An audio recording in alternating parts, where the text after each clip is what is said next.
Solving a biological problem में आज जो हमारे टारगेटेड टॉपिक्स हैं वो है theory, law and principle, data organisation and data analysis, mathematics as integral part of scientific process.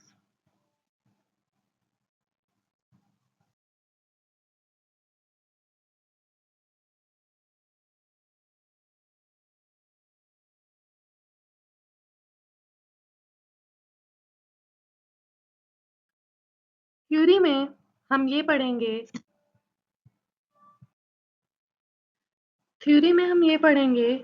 कि what is theory, what is law and principle. इसमें difference आ जाता है थ्योरी, लॉ एंड प्रिंसिपल में। कि जो भी अब हमने रिजल्ट या कंक्लूजन निकाला होता है किसी भी बायोलॉजिकल प्रॉब्लम को सॉल्व करके, तो उससे जो रिजल्ट निकलता है, कंक्लूजन निकलता है, वो किस तरह से थ्योरी, लॉ एंड प्रिंसिपल में चेंज होता है। थ्योरी क्या है? Scientist use the word theory in a very different way than non scientist. When many people say I have a theory, they really mean I have a guess. जब कोई कहता है ना मेरे पास एक थ्योरी है, इसका मतलब मेरे पास एक गेस है। Scientific theories, on the other hand, are well-tested and highly reliable scientific explanations of natural phenomena to unify many repeated observations and data collected from lot of experiments. Theory क्या होती है? Theory में results होते हैं बहुत सारे experiment के, बहुत सारी observation और hypothesis और reasonings होती हैं।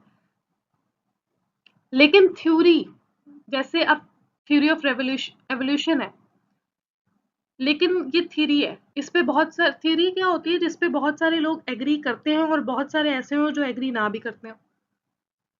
मतलब वो कोई अ, बिल्कुल, हम ये थ्योरी को हम ये नहीं कह सकते कि बिल्कुल करेक्ट है। नहीं, हो सकता है कि ये गलत हो।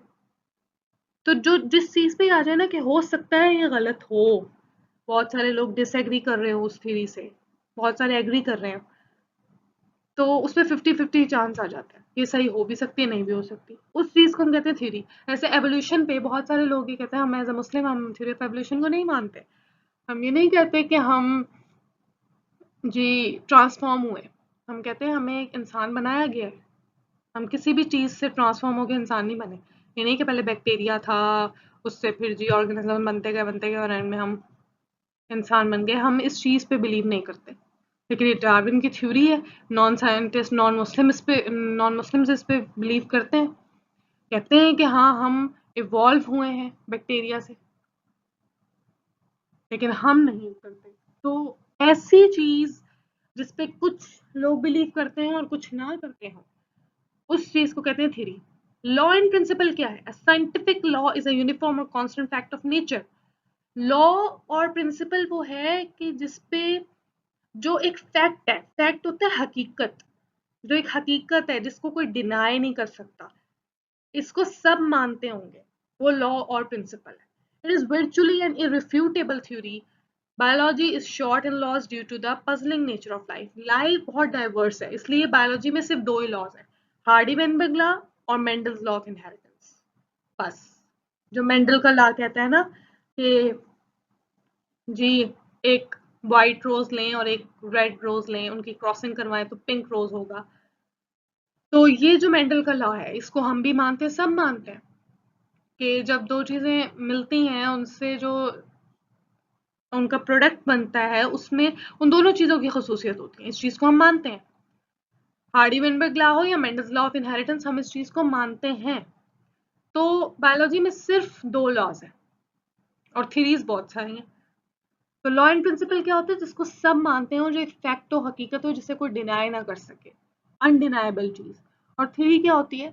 जिसको कुछ लोग मानते हो, कुछ वो सही भी हो सकती है, वो गलत भी हो सकती है। थ्योरीज हमेशा लॉ एंड प्रिंसिपल में चेंज होगी, याद रखिएगा। कोई भी थ्योरी जब सब मान लेंगे तो उसको क्या बोल देंगे? हम थ्योरी नहीं बोलेंगे, फिर हम लॉ एंड प्रिंसिपल बोलेंगे। Data organization and data analysis. For data organization, you will prepare a table or graph. हमने किसी भी डाटा को, किसी भी इंफॉर्मेशन को ऑर्गेनाइज करना है, हम क्या करेंगे? टेबल्स या ग्राफ की सूरत में करेंगे।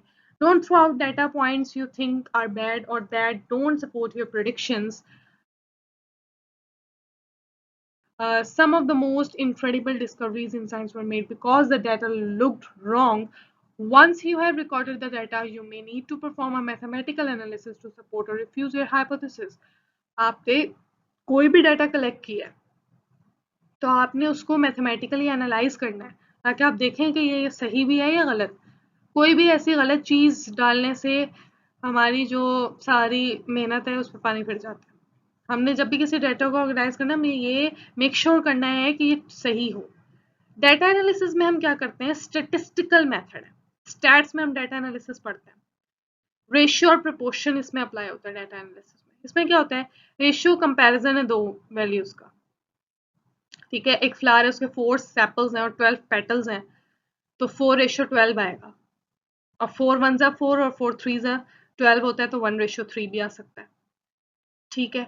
आप proportion is an equation stating that 2 ratios are equal. Proportion क्या होती है, वो ये बताती है कि 2 रेशियोज इक्वल हैं। जैसे 4:12 था वैसे ही 2:6 हो जाता है कि 2 1s are 2 और 2 3s are 6, 4 1s are 4, 4 3s are 12, तो दोनों इक्वल हैं। इक्वल कैसे आता है, 4:12। रेशियो का मतलब होता है प्रोपोर्शन, 2:6। दो रेशियोज के दरमियान डबल रेशियो लगा दें तो वो क्या हो जाता है, प्रोपोर्शन। और वो कब लगती है, जब दोनों इक्वल हों। वो भी 1:3 है और 2:6 भी 1:3 है। अब हम डिस्कस करेंगे मैथमेटिक्स क्या रोल प्ले करती है साइंटिफिक प्रोसेस में। बायोमेट्री को डिस्कस कर रहे हैं। याद है जब हमने फर्स्ट चैप्टर में बायोमैथमेटिक्स पढ़ा था। Imagine that you are a biologist studying the insect population. आप एक बायोलॉजिस्ट हैं, आप ये कंसिडर करें, और आप क्या स्टडी कर रहे हैं, insect population. You go into the fields and count the population sample in the specific region, then compare your sample with other regions to get population estimated. At every step of the process, you depend upon the mathematics to measure, predict and understand the natural phenomena.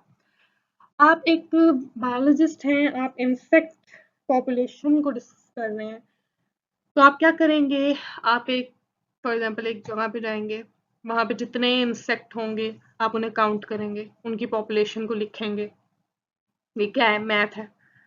दूसरे reason में जाएंगे, वहां की insect population को count करेंगे, उसको लिखेंगे, दोनों को कंपेयर करेंगे। ये सब क्या है, मैथ है, बायोमेट्री है। अब इम्पोर्टेंस क्या है मैथमेटिक्स की बायोलॉजी में। Mathematical biology is a field of research that examines, ये सब आप बायोमेट्री या बायो मैथमेटिक्स में भी लिख सकते हैं। Mathematical biology is a field of research that examines mathematical representation of biological system. One key role of mathematics and biology is the creation of mathematical models. There are equations or formulas that can predict or describe natural occurrences such as organism behavior pattern, population changes over time, structure of protein, height of living organism, population of an endangered species, bacterial growth, and so on. Finally, we can say that mathematics play a critical role in the better understanding of the natural world. अब mathematics का बहुत important role है। आपने अगर compare करना है Heights को, तो आप क्या करेंगे, ग्राफ बनाएंगे, जिसमें आप टॉल वाले का ग्राफ बनाएंगे और शॉर्ट पर्सन का ग्राफ बनाएंगे। अगर आपने कंपेयर करनी है एज, उसके लिए भी आप ग्राफ बनाएंगे। ग्राफ बनाना ये सब किस चीज में होता है, स्टैट्स में होता है, विच इज प्योरली मैथ। तो मैथ का बहुत इंपॉर्टेंट रोल है। हमने कोई भी चीज़ काउंट करनी हो, एवरेज निकालना हो, कुछ भी करना हो, या नंबर या पॉपुलेशन निकालनी हो, तो वो सब किस में होता है, मैथ्स में।